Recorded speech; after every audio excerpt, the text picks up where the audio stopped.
जय हिंद। आप देख रहे हैं डिफेंस डायनेमिक्स और मैं हूं दानवीर सिंह, नई दिल्ली से।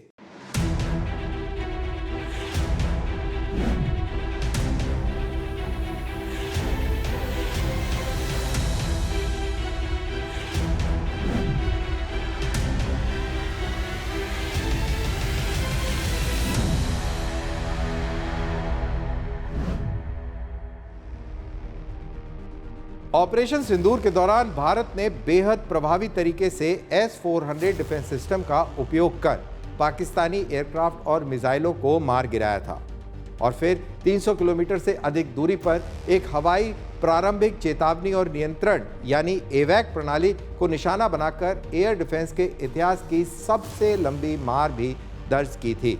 तो अब सवाल है कि अगर भारत रूस की अगली पीढ़ी की S-500 प्रणाली हासिल करता है, जिसकी क्षमता S-400 से भी कहीं ज़्यादा है, जो 600 किलोमीटर तक बैलिस्टिक मिसाइल और 400 किलोमीटर तक हवाई टारगेट को इंटरसेप्ट करने में सक्षम है, तो भारत के लिए क्या बदल सकता है।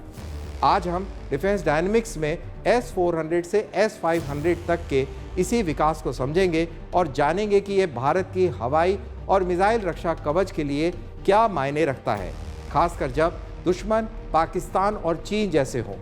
तब वास्तविक जमीनी स्तर पर कौन से बदलाव देखने को मिल सकते हैं, इसको भी विस्तार से जानेंगे।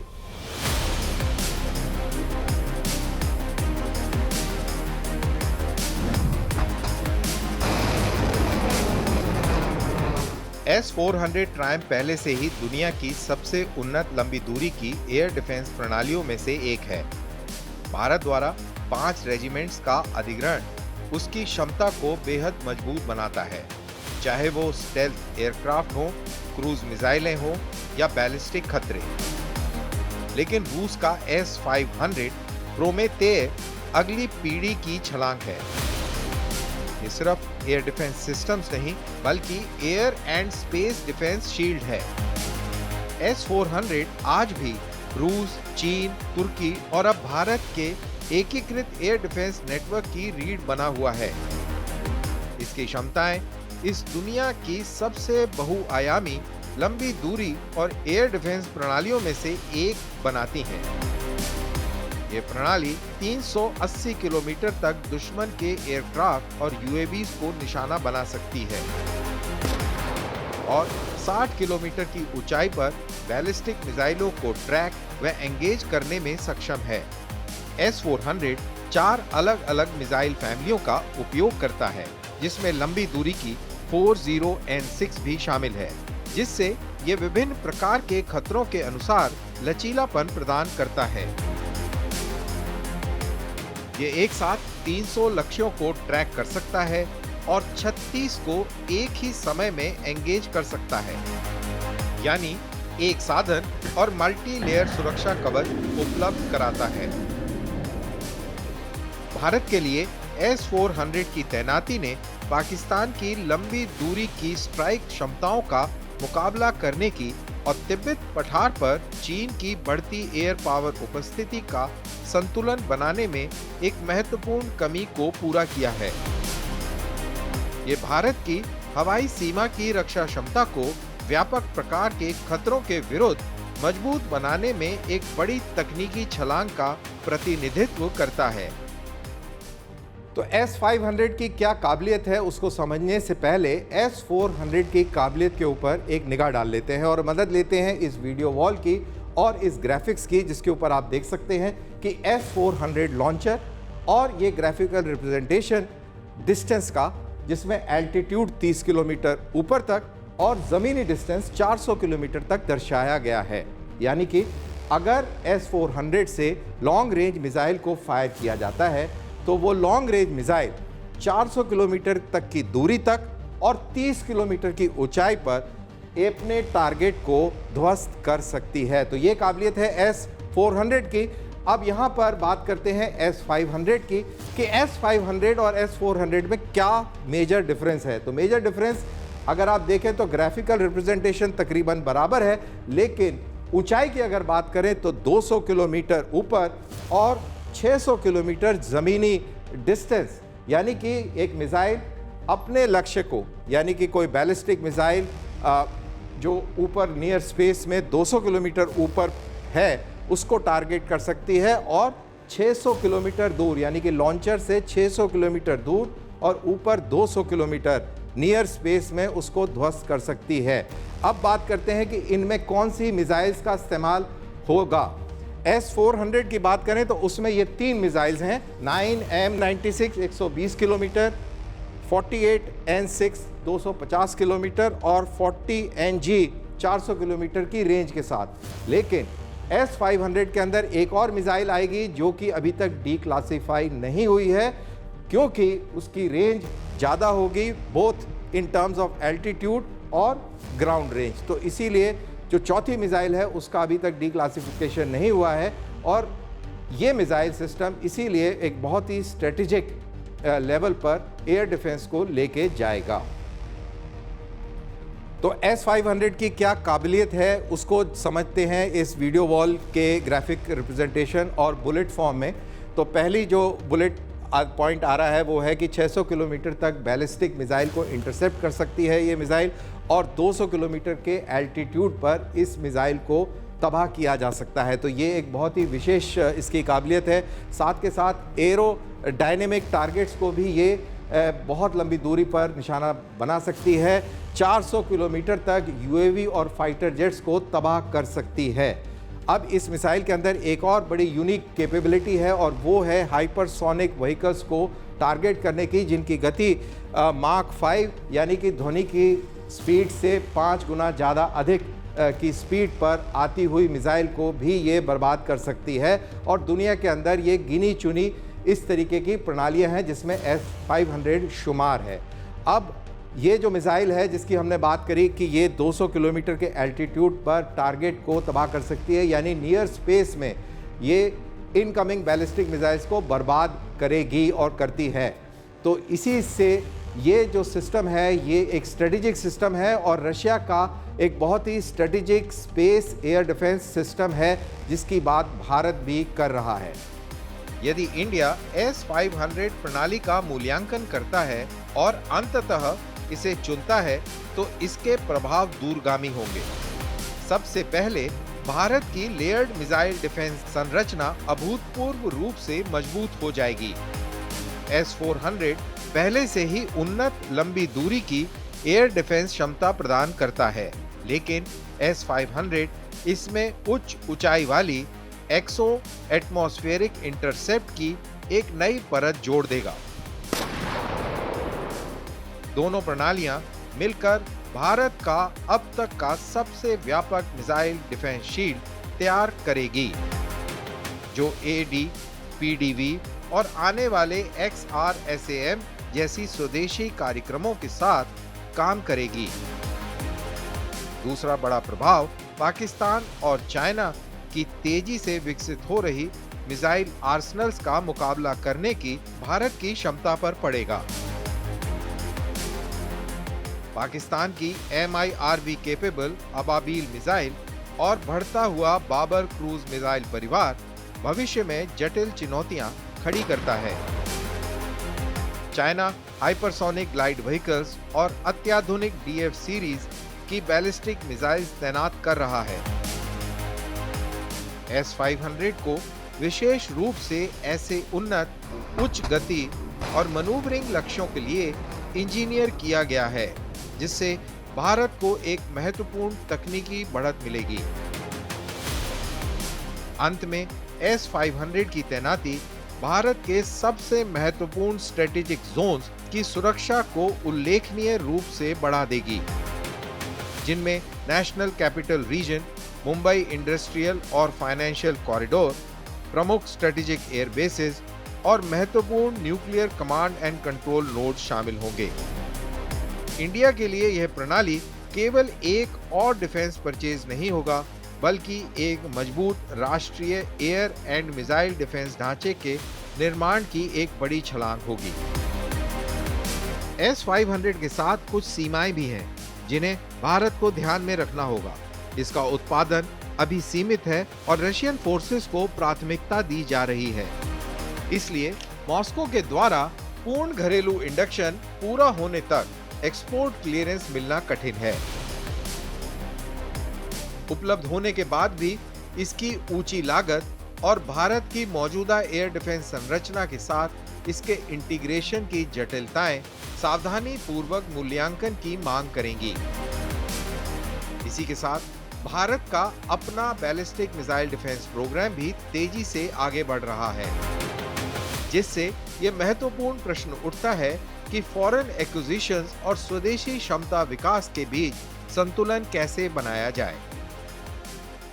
भारत पहले ही S-400 के साथ दुनिया के सबसे सक्षम वायु रक्षा कवच में एक का संचालन कर रहा है। S-500 यदि भविष्य में अधिग्रहित किया जाता है तो भारत उन चुनिंदा देशों की श्रेणी में शामिल हो जाएगा जो एयर एंड स्पेस डिफेंस क्षमता रखते हैं। दूसरे शब्दों में S-400 से S-500 तक का ये विकास 2 पीढ़ियों की वो तकनीकी छलांग है जो भारत की स्ट्रेटेजिक शील्ड को आने वाले समय में आकार दे सकती है। भारत ने एरोस्पेस और डिफेंस टेक्नोलॉजी के भविष्य में एक बड़ी छलांग लगाते हुए एक और उपलब्धि हासिल कर ली है। केंद्रीय मंत्री डॉक्टर जितेंद्र सिंह ने बेंगलुरु में CSIR NAL में हाई एल्टीट्यूड सूडो सैटेलाइट यानी हैप्स के लिए एक खास मैन्युफैक्चरिंग फैसिलिटी का उद्घाटन किया है। ये नियर स्पेस एयरक्राफ्ट भारत की सर्वेलेंस, कम्युनिकेशन और बैटलफील्ड मॉनिटरिंग के तरीके को बदलने का वादा करते हैं। आइए जानते हैं कि हैप्स क्या है और ये क्यों ज़रूरी हैं, और जानेंगे कि कैसे ये न सिर्फ मिलिट्री सैटेलाइट मिशन की ज़रूरत को पूरा कर सकते हैं बल्कि उनकी जगह भी ले सकते हैं।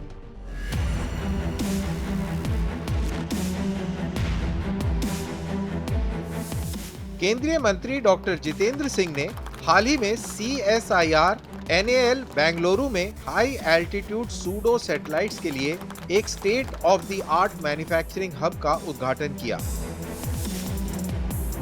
ये भारत की पहली डेडिकेटेड हैप्स प्रोडक्शन लाइन है, एक महत्वपूर्ण कदम जो long endurance solar powered aircraft बनाने की दिशा में इंडिया को आगे बढ़ाता है, जो स्ट्रेटोस्फीयर में हफ्तों और यहां तक कि महीनों तक उड़ान भरने में सक्षम होंगे। हैप्स या high altitude pseudo satellites ultra light unmanned aircrafts हैं, जिन्हें समुद्र तल से 18 से 25 किलोमीटर की ऊंचाई पर उड़ने के लिए डिजाइन किया गया है। मुख्य रूप से सोलर एनर्जी से संचालित होने वाले ये प्लेटफॉर्म्स नियर स्पेस सैटेलाइट्स की तरह काम करते हैं। ड्रोन से कहीं अधिक समय तक हवा में रह सकते हैं और स्पेस बेस्ड सैटेलाइट्स की तुलना में काफी नीचे उड़ते हैं। ये किसी एक क्षेत्र के ऊपर लगातार मंडरा सकते हैं, जिससे परसिस्टेंट सर्वेलेंस, कम्युनिकेशन रिले और वाइड एरिया मॉनिटरिंग संभव होती है। इंडिया के लिए हैप्स एक गेम चेंजर साबित हो सकते हैं। यह लद्दाख से अरुणाचल तक और राजस्थान से इंडियन ओशन तक महत्वपूर्ण सीमाओं पर 24/7 सर्वेलेंस प्रदान कर सकते हैं। ये सैटेलाइट्स या मैन्ड एयरक्राफ्ट की तुलना में कहीं कम लागत पर रियल टाइम इंटेलिजेंस उपलब्ध कराते हैं, और क्योंकि ये वेदर सिस्टम के ऊपर उड़ते हैं, ये कम्युनिकेशन रिलेज के रूप में भी काम कर सकते हैं, उन रिमोट माउंटेन वैलीज में ट्रूप्स को जोड़ते हुए जहां लाइन ऑफ साइट बेहद सीमित होती है। हालांकि हैप्स पूरी तरह सैटेलाइट की जगह नहीं लेते, लेकिन वे कई लो ऑर्बिट मिशंस को प्रभावी विकल्प बना सकते हैं। टैक्टिकल ऑपरेशंस के लिए हैप्स ज्यादा तेज इमेजिंग, कम लेटेंसी और किसी छोटे क्षेत्र पर कई दिनों तक फोकस करने की क्षमता प्रदान करते हैं, वो भी सैटेलाइट लॉन्चेस की भारी लागत और देरी बिना।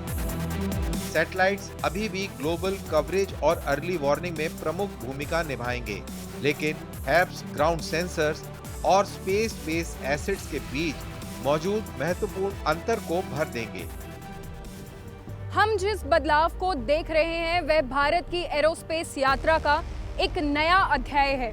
स्ट्रेटोस्फेयर में प्रवेश का high altitude pseudo satellite platforms के साथ भारत अब अपने सबसे संवेदनशील इलाकों पर लगातार नजर और सुनवाई रख सकेगा। तकनीक अभी विकसित हो रही है, लेकिन आज का इनॉग्रेशन एक ऐसे इंडिजिनस इकोसिस्टम की शुरुआत है जो हमारे सर्विलेंस आर्किटेक्चर को पूरी तरह बदल सकता है। यह सुविधा composite airframes, solar arrays, light weight structures और मॉड्यूलर पेलोड इंटीग्रेशन पर केंद्रित होंगी। भविष्य में डीआरडीओ के साथ सहयोग से long endurance ISR platforms, theatre commands के लिए कम्युनिकेशन ग्रिड्स और मैरीटाइम डोमेन अवेयरनेस मिशंस को समर्थन मिलने की उम्मीद है। इसके साथ ही इंडिया उन चुनिंदा देशों की श्रेणी में शामिल हो गया है जिनमें US, UK, चीन और जापान जैसे राष्ट्र शामिल हैं, जो स्ट्रेटोस्फीयर ड्रोन कैपेबिलिटीज विकसित कर रहे हैं। कुल मिलाकर भारत के डिफेंस और एरोस्पेस क्षेत्र में एक नया फ्रंटियर खुल गया है, जिससे सीमा निगरानी को और सशक्त कर सकते हैं और कमांडरों को पहले कभी न मिली रियल टाइम स्थितिगत जागरूकता प्रदान कर सकते हैं। इस उद्घाटन के साथ भारत दुनिया को बता रहा है कि स्ट्रेटोस्फीयर, जिसे कभी खाली आकाश माना जाता था, अब वो भविष्य के युद्ध क्षेत्र का एक महत्वपूर्ण हिस्सा बन चुका है।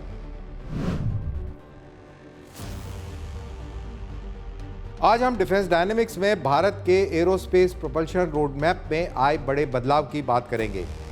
दशकों की चुनौतियों के बाद आखिरकार made in India Kaveri jet engine परियोजना एक नए अध्याय को शुरू कर रहा है। एक ऐसा अध्याय जो भारत की मानव रहित युद्ध क्षमताओं को बदल सकता है और रणनीतिक आत्मनिर्भरता की दिशा में देश की प्रगति को और तेज कर सकता है।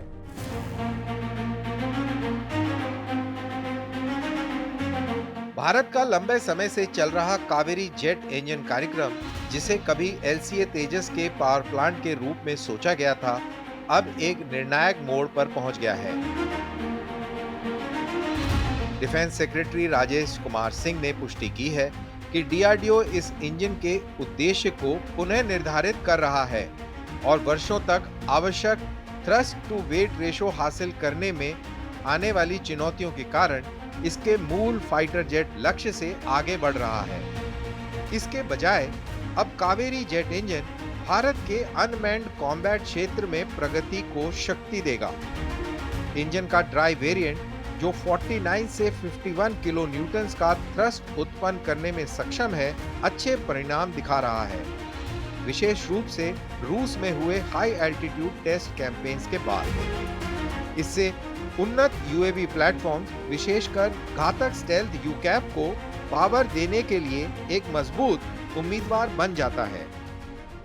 कावेरी प्रोग्राम अब सीधे भारत की स्टेल्थ कॉम्बैट क्षमताओं को शक्ति दे रहा है और इसकी लर्निंग्स देश के next generation unmanned strike platform में इस्तेमाल हो रही हैं। डीप स्ट्राइक और हाई रिस्क मिशंस के लिए डिजाइन किया गया यह स्टेल्थ UCAV LCA के 85 kilo Newton after burning engine से बिल्कुल अलग दर्शन पर चलता है। सबसोनिक एयरक्राफ्ट होने की वजह से इसे आफ्टर बर्नर की ज़रूरत है ही नहीं और यह 49 kilo Newton dry thrust engine और एडवांस डिजिटल कंट्रोल्स पर ऑपरेट करता है। प्लेटफॉर्म का टारगेट है मैक 0.9 की स्पीड, करीब 13,000 मीटर्स की सर्विस सीलिंग और लगभग 2 घंटे की एंड्योरेंस। इस बदलाव से प्राइवेट सेक्टर की भागीदारी में भी बढ़ोतरी होने की उम्मीद है। 24 भारतीय कंपनियों द्वारा 87 मेल ड्रोन्स बनाने के लिए बोली लगाने के साथ डिफेंस सेक्रेटरी का कहना है कि कावेरी लाइन एक मूल्यवान टेक्नोलॉजी लैंडिंग प्लेटफॉर्म बन सकती है, जो डोमेस्टिक मैन्युफैक्चरिंग को प्रोत्साहित करेगी और मजबूत इंडस्ट्रियल कंसोर्टिया के निर्माण में मदद करेगी। लेकिन जहां एक अध्याय बदल रहा है, वहीं दूसरा शुरू भी हो रहा है। DRDO ने एक महत्वाकांक्षी 120 किलो न्यूटन जेट इंजन के लिए प्रस्ताव प्रस्तुत किया है, जिससे एक ग्लोबल पार्टनर के साथ संयुक्त रूप से विकसित किया जाएगा, लेकिन उसकी इंटेलेक्चुअल प्रॉपर्टी पूरी तरह भारत के पास रहेगी। भारत के प्रधानमंत्री के स्वतंत्रता दिवस के भाषण में इस परियोजना को विशेष रूप से रेखांकित किया गया था। अब ये सरकारी अनुमोदनों की प्रक्रिया में आगे बढ़ रही है। अधिकारियों का कहना है कि प्रोटोटाइप तैयार होने में लगभग 8 वर्ष लग सकते हैं, जिसके बाद सर्टिफिकेशन का चरण आएगा। हाल की प्रगति में कावेरी को अंततः इन फ्लाइट टेस्टिंग के लिए क्लियरेंस मिलना शामिल है, एक modified IL-76 flying bed test पर। ये मंजूरी 140 घंटे से अधिक के ग्राउंड रन्स और सफल हाई एल्टीट्यूड ट्रायल्स के बाद मिली है, जिनके परिणामों ने यूएवी थ्रस्ट आवश्यकताओं से भी बेहतर प्रदर्शन दिखाया। और बात सिर्फ एविएशन तक सीमित नहीं है। कावेरी प्रोग्राम ने कई नई टेक्नोलॉजीज को भी जन्म दिया है। इसमें शामिल है Kaveri marine gas turbine naval propulsion के साथ बना सिस्टम, जो तेज एक्सीलरेशन, हाई स्पीड ऑपरेशन और कम प्रिपरेशन टाइम के लिए जाना जाता है। इसी प्रोग्राम की एक और ब्रांच है चेन्नई के combat vehicles research and development establishment में आर्मर्ड फाइटिंग व्हीकल्स के लिए विकसित हो रहा टर्बोचार्जर। इन सभी इंडिजीनस सिस्टम्स का मकसद एक ही है, फॉरेन सप्लायर्स पर निर्भरता कम करना और क्राइसिस के समय भारत को सप्लाई चेन डिसरप्शन से सुरक्षित रखना। फिर भी चुनौतियां बनी हुई हैं। फॉरेन इंजन डिलीवरीज में देरी, जैसे जनरल इलेक्ट्रिक से होने वाली आपूर्तियां, ये लगातार याद दिलाती हैं कि डोमेस्टिक प्रोपल्शन क्षमता कितनी आवश्यक है। इसी कारण मिनिस्ट्री ऑफ डिफेंस अब अकाउंटेबिलिटी सुनिश्चित करने के लिए और कड़े डिलीवरी क्लॉजेस लागू कर रही है। भारत के लिए यह दोहरी रणनीति कावेरी को अनमैन्ड सिस्टम्स के लिए पुनः उपयोग करना और एक नए high thrust fighter class engine को आगे बढ़ाना एक महत्वपूर्ण कदम है, जो लगातार तनावपूर्ण होती वैश्विक परिस्थितियों में एरोस्पेस सोवरेनिटी की दिशा में इसकी प्रगति को दर्शाता है। जैसे made in India Kaveri fighter jet engine से यूएवी सक्षम जेट बनने वाला शक्तिशाली इंजन का आकार ले रहा है, उससे साफ है कि भारत की संचालन शक्ति यात्रा अपने अब तक के सबसे महत्वपूर्ण और आत्मविश्वासपूर्ण चरण में प्रवेश कर चुकी है। भारत रूस के संबंधों को ऐतिहासिक क्यों कहा जाता है? तो आइए एपिसोड के अंत में बात भारत रूस संबंधों पर मेरे विचार यानी माई टेक की। भारत रूस संबंध 7 दशकों से आपसी विश्वास पर टिके हैं। 1950 के दशक से मॉस्को वो साझेदार रहा है जिसने बिना राजनीतिक शर्तों के हाई एंड सैन्य प्रौद्योगिकी दी है, चाहे वो मिग-21 हो, परमाणु सबमरीन हो या क्रायोजेनिक इंजन। कोल्ड वॉर से लेकर आज के बहुध्रुवीय दौर तक ये रिश्ता ट्रांजैक्शनल नहीं बल्कि रणनीतिक सहजता और निरंतरता की स्थायी विरासत बना हुआ है। तो सवाल उठता है कि आज के युग में, आज के दौर में रणनीतिक रूप से ये साझेदारी क्यों ज़रूरी है और भारत रूस की साझेदारी किन स्तंभों पर टिकी है? तो पहला स्तंभ है डिफेंस डिपेंडेंस और को डेवलपमेंट। भारत की 60 से 70% लेगेसी मिलिट्री इन्वेंट्री रूस आधारित है, जिससे संचालन और रखरखाव दोनों गहराई से जुड़े रहते हैं। और इसके साथ ही रूस उन कुछ शक्तियों में से एक है जो संयुक्त उत्पादन में वास्तविक साझेदारी देता है, जैसे ब्रह्मोस मिसाइल और AK-203 राइफल। रूस ने भारत के रक्षा स्वदेशीकरण और तकनीकी संप्रभुता के लक्ष्यों को मजबूती देने में काफ़ी मदद की है। और दूसरा स्तंभ है ऊर्जा सुरक्षा। रूस अब भारत के सबसे बड़े रियायती कच्चे तेल आपूर्तिकर्ताओं में से एक है, जिससे वैश्विक मूल्य अस्थिरता का प्रभाव काफ़ी कम हुआ है। और ऊर्जा सहयोग सिर्फ ट्रांजैक्शनल नहीं बल्कि भारत की दीर्घकालिक आर्थिक और रणनीतिक ऊर्जा गणना को स्थिरता देता है। और तीसरा स्तंभ है भू राजनीतिक संप्रभुता। यूरेशिया, आर्कटिक और ग्लोबल न्यूक्लियर इकोसिस्टम में रूस की भूमिका भारत को महत्वपूर्ण रणनीतिक गहराई देती है। मॉस्को के साथ संतुलित संबंध बनाए रखना नई दिल्ली को रणनीतिक संप्रभुता देता है, जिससे वह पश्चिम के साथ साझेदारी, चीन के साथ प्रतिस्पर्धा और इंडो पैसिफिक में अपनी भूमिका तीनों को संतुलित कर सके। तो क्या रूस की चीन के साथ बढ़ती नज़दीकी के कारण रिश्तों में कोई तनाव है? मेरे हिसाब से शायद थोड़ा सा है, लेकिन इस तरह नहीं कि साझेदारी टूट जाए। चाइना और रशिया अलाइनमेंट एक वास्तविकता है, लेकिन मॉस्को अब भी भारत को चीन के विरुद्ध एक सिविलाइजेशनल काउंटर बैलेंस और मल्टीपोलैरिटी का महत्वपूर्ण साझेदार मानता है। वहीं भारत का दृष्टिकोण व्यवहारिक रहा है, रूस के साथ इतना एंगेजमेंट बनाए रखना कि यूरेशिया का भू राजनीतिक संतुलन पूरी तरह चाइना डोमिनेटेड एक्सेस की ओर न झुक जाए। तनाव मौजूद है, लेकिन रणनीतिक मूल्य भी उतना ही मजबूत है। तो बदलते ग्लोबल सिस्टम में कैसे आगे बढ़ेंगे भारत और रूस के संबंध? भारत और रूस संबंध अब एक रिन्यूअल फेज में प्रवेश कर रहे हैं, जहां सहयोग पहले से कहीं अधिक टेक्नोलॉजी ड्रिवन हो रहा है। Nuclear energy, space system, propulsion technology और एडवांस सेंसर जैसे क्षेत्र साझेदारी के नए स्तंभ बन रहे हैं, जो पारंपरिक डिफेंस टाइज से आगे के बदलावों को दिखाता है। साथ ही दोनों देश आर्थिक संपर्क और कनेक्टिविटी कॉरिडोर्स पर अधिक जोर दे रहे हैं, जैसे international north south transport corridor यानी INSTC से लेकर प्रस्तावित चेन्नई व्लादिवोस्टॉक मैरीटाइम रूट तक। कुल मिलाकर ये परिवर्तन भारत की व्यापक रणनीतिक सोच में मेल खाता है, जिसमें एक बहुध्रुवीय दुनिया को आकार देना शामिल है, जिसमें भारत किसी एक पक्ष को चुनने के बजाय अपने विकल्पों को बढ़ाना, साझेदारियों को विविध बनाना और वैश्विक भू राजनीति में एक ऑटोनोमस पोल बने रहना चाहता है।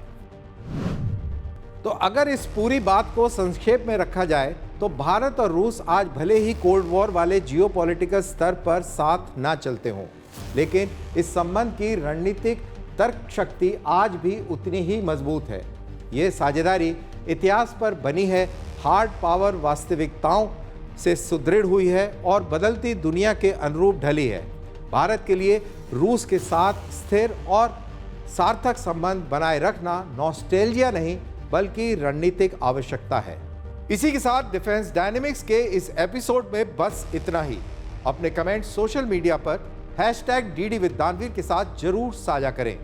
अगले हफ्ते फिर होगी मुलाकात, तब तक दीजिए इजाजत। जय हिंद।